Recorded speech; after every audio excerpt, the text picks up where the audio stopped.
All right, welcome back, ladies and gentlemen, to the Chupacabra's lair. I'm your host, Larry, and we're back for another round of Larry Does Ludum, where I take a look at awesome Ludum Dare games that people send me from the latest games competition. And this time we're checking out some games from Ludum Dare number 38, the theme of which is a small world. And not only is it a small world, but Ludum Dare 38 also marks the 15-year anniversary of the original Ludum Dare competition, and Mike, our wondrous, glorious leader in indie shenanigans, has been keeping the lights on ever since, although it looks like he wasn't the original founder, but we're all very thankful that he's been keeping things up to date and keeping the lights on, and also developing a fancy new site. And before we get started, I'd just like to note to anybody who wants to submit games to make sure that I see them and potentially play them for a video. I'm going to try to play even more than I did last time. I'm trying to compete with Jupiter Hadley, but that woman is a crazy machine. I don't know how she does it. And you can find the link to the forum where you can send me the games in the video description below. I'm not sure when Mike will get around to making a sticky post for the video creators. He's got his hands full making sure that the site is running and not exploding. Although I do like the site, Mike. Very nice job. 10 out of 10. So anyway, without further ado, we're going to get started with the first 3 games that I'll be covering. 2 of which were the first 2, the only 2, that got submitted to my form as of me making this video. And another one, the one that we'll be looking at first, that I found while perusing the free section of itch.io. So the first game we're going to be taking a look at is the compo entry by Michael Schillenberg, which is called Planetone, or like tones as in music. And I gotta say, when I first saw the pictures for this game, like at first glance, this game kind of looks like it could be a planetary environment sim where you grow different plants and you create an environment with different things that pop up like animals, maybe people, and then try to create a self-sustaining ecosystem as some sort of interstellar god creature. But boy, was I 100% wrong on that one. This is actually a sound mixer. The light that revolves around this planet is actually where the computer is going to play the different tones, and then you've got 3 different types of tones. You've got temporary tones that are the form of little bean sprouts that'll slowly grow over time and then disappear. And you can make them not disappear by clicking on the sun icon and making it partly cloudy. You've got the drum beat sounds from the flowering cactus plants. And then you've got like a weeping willow looking tree that is a more permanent tone. And I thought this was pretty cool. I remember spending a lot of time as a kid in the computer lab on different Flash games like Newgrounds, playing games, and creating different crazy sounds with my friends. I think a lot of those were like pretending like you were creating the next big rock band. And then from there, you know, it got really popular, and even places like Apple used to package GarageBand with their computers. Or did you have to pay for it? I'm not entirely certain. But I think this is pretty cool. It's kind of like a sci-fi spin on what would normally be just a thing trying to simulate what it's like to be a band in a garage somewhere. So we're gonna add a couple bean sprouts, and let's see if we can't create like a little melody and start adding some more advanced sounds.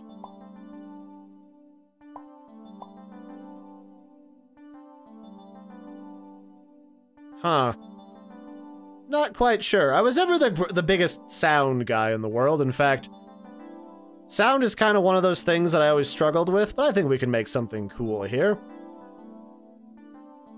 So we got some green plants. Let's add some, like, drum notes. What color do we want? Let's try some purple.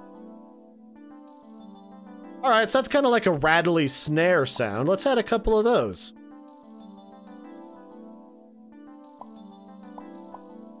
I'm not really feeling that. Let's start with the snares instead. So let's put some low-pitch snares, and the way that this works is the low side of the planet is like the low notes, and obviously the high side of the planet then is the high notes. So very straightforward. I kind of like that design. Maybe not the snare. No. Not feeling the snare. Why don't we add some more these plants back? And let's add some blue plants.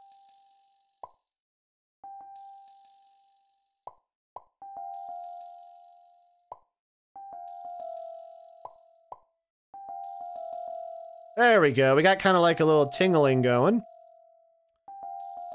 put some up here. Let's get some high notes, some mid-tones. Let's get a couple low notes. That's maybe a little much. Is that the low side, or did I get the planet mixed up? I might have. Well, either way, I really like the concept for this game. It's really fun with things like this to see what you can make by just playing around with different tones of sound. And you can just throw down a couple notes here and there, switch to adding some, like, yellow cacti plants. And even if you don't create, like, the world's next biggest, like, top 10 hit on the charts, you can really quickly make something that kind of sounds catchy and a little bit groovy and won't blow out your eardrums. And that's always fun. Like, everyone's got a creative side, and this really lets people see it in action and see what they can create and maybe open up a whole new world of possibilities for them. Because, I mean, how would any of the top musicians of their time have known that they could be a great musician if they hadn't experienced it at, like, a friend's house, a party, or at, like, music class in school, or just because their parents wanted to broaden their horizons? So I really like the concept for this.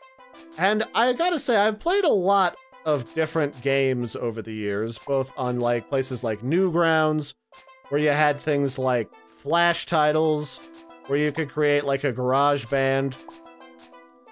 And this is a nice new entrant into there. Like, instead of being a band or trying to be the next great composer, it's kind of got that sci-fi twist to it, where you can create your own planet.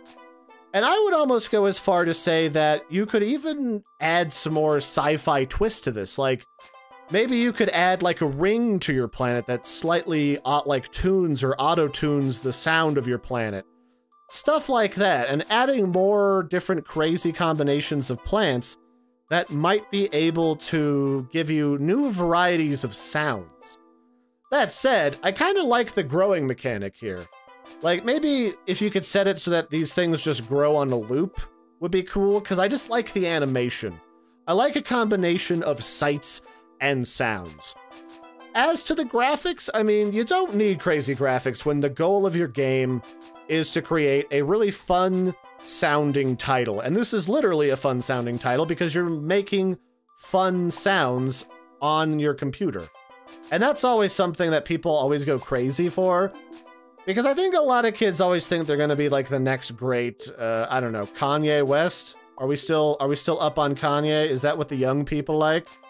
I hope so.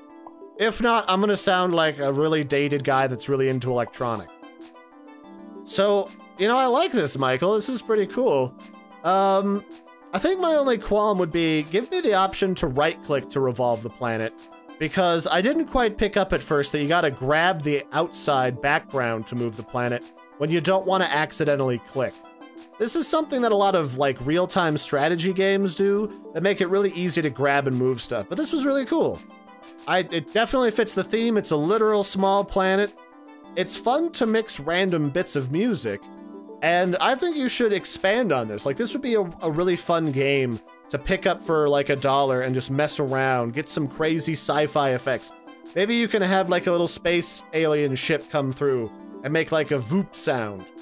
Sky's the limit, quite literally, and you've got all of space and all the different sci-fi things in space to work with, like star clusters, twinkling sounding stars in the distance. I would say go for broke, and you could definitely make something cool with this. And because it's so simple to control, you could definitely make something that you could put onto like an iPad or an iPhone. The other thing you might consider adding would be like some samples, like put together some fun tracks with like a few of your friends that are really good with music. Maybe you're really good with music. I don't know you too well, although I have looked at some of the other stuff on your itch.io profile. But yeah, you could make some cool stuff with this. Do the stuff with the things. Alrighty, next up on our trio of games today, we have Becky's very, very small and totally not mundane world by Paige Marinsack? I'm gonna go with Paige Marinsack. I'm sorry if I butcher your name there, Paige. And this is a jam entry, and this is a game all about exploring the world of Becky. Becky's world is her office job, and while it's not a very glamorous job, it's important to her, and it seems like she's starting to enjoy her new digs, collating, filing, typing things, and taking the occasional coffee break. And this game, the whole idea here is you're going between different stations and accomplishing tasks, doing as many of them as possible, as accurately as possible, so that you can keep getting more time and keep building up more points. So it says here, "Hi, Becky. We are so excited to have you working with us. The job is pretty simple. Just do as much as you can, as fast as you can. Good luck." And basically the idea here is we go from station to station, doing things like stapling together documents, and then going over here and having a coffee break. And then if we do all of these things really fast, like typing, "I wonder if I can order pizza to the office." And as we go, we get more and more points to just get a high score while we try and accomplish as many things as possible. And that's about it, really. I mean, it's not a crazy game, but, you know, when somebody is stuck in an office job that they kind of enjoy, but it's not super crazy, I mean, it doesn't seem glamorous, but that is their world. And it's simple and straightforward, and I like the kind of cute pixel art to it.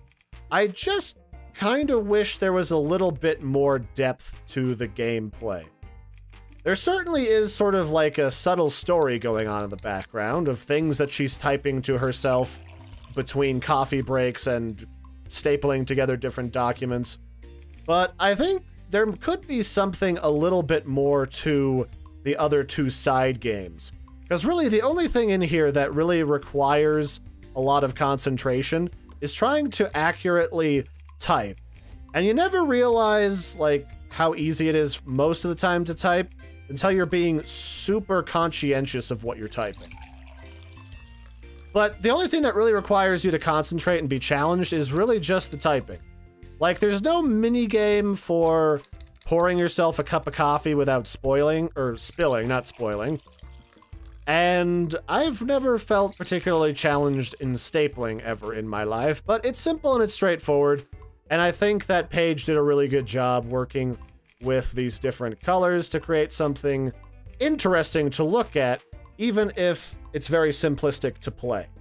And that's always good. Like, there's one thing I've always said about a lot of different graphics is they don't have to be photorealistic so long as they look really good together and create a really well-made package. So yeah, very nice job. I mean, I just wish there was more to do. It's just kind of, it's a little boring, but I can definitely understand what it's like to be inside of Paige's little world, because I've never worked in an office, but I've been in other friends' offices to go pick them up to go do something after work, and you kind of get stuck in your own little corner, and that is your world, and that definitely, story-wise, really comes across well. And you also get some of these little story tidbits whenever she, like, types stuff. Although, yeah, I just kind of, there's other office-y things you could do, and I'm not quite sure what you could go with, but there's lots of options. And you could definitely keep telling stories by having other coworkers stop by and say hello, other in-depth messages on the computer, and maybe even reading some emails that she gets from family members or coworkers, or even an ex-boyfriend. I don't know. What's Becky's life like? So yeah, I mean, cool job. Just wish there was a little more. It's a very nice job, and away we go.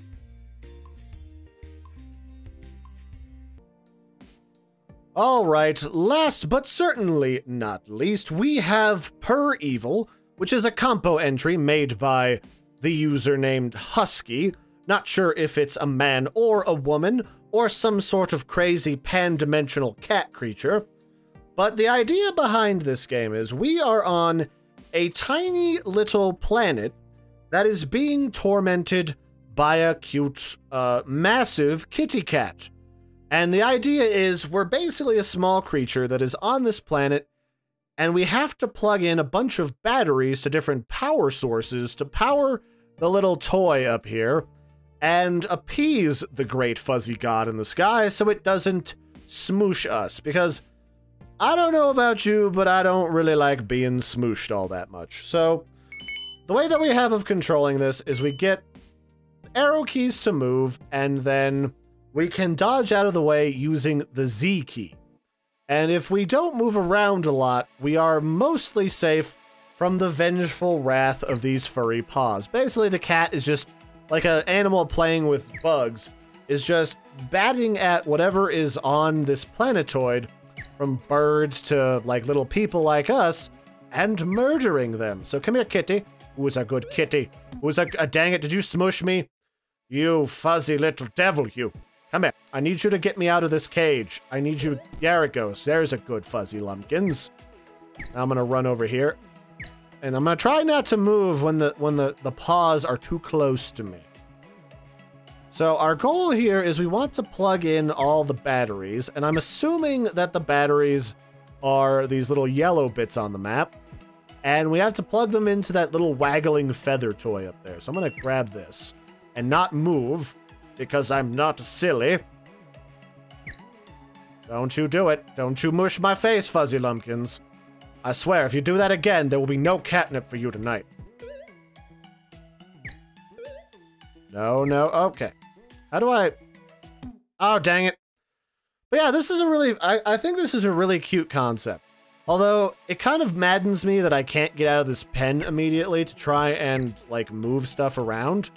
But other than that, I mean, it's not too oh, come on, Fuzzy. This is why we can't have nice things. But other than that, like, it's not too terrible complicated. You just gotta dodge out of the way when the cat is trying to mush your face, and then you're good. That's it. And I'm gonna try and get close to the end here, but I don't make any promises, but this is a cute concept, to say the least. So how do I... Nope, don't smush me. How dare you? I'm just a cute little man-child. See, like, it's a cute concept. It's one of those things like the game where you play as a cat trying to bat everything off of the walls. Although I find it a little maddening. Like, it's a little difficult. Like, I'm not getting very terribly far. It's driving me crazy. Come on, kitty. He was a good fuzzy. Dang it. Can't dodge out of the way in time. But I mean, you get the concept. So the small world theme is that it's a cat messing with like basically a miniature planet, and you're trying to appease it. Gameplay is pretty straightforward, very minimalist graphics. Again, not a thing that I always am bothered by, unless it looks like you got a bunch of stock assets out of a folder that you used to like make stuff for school and toss them together last minute. As long as you're not doing that, it tends to look great. So let's see if I can get at least one of these little batteries hooked up. Could you not, Fuzzy? We frickin' talked about this, man. Come on, get over here. There's a good kitty. Ooh, is a good fuzzy bag of fleas. Where? Oh, come on, Fuzz. Oh, do the batteries move every time?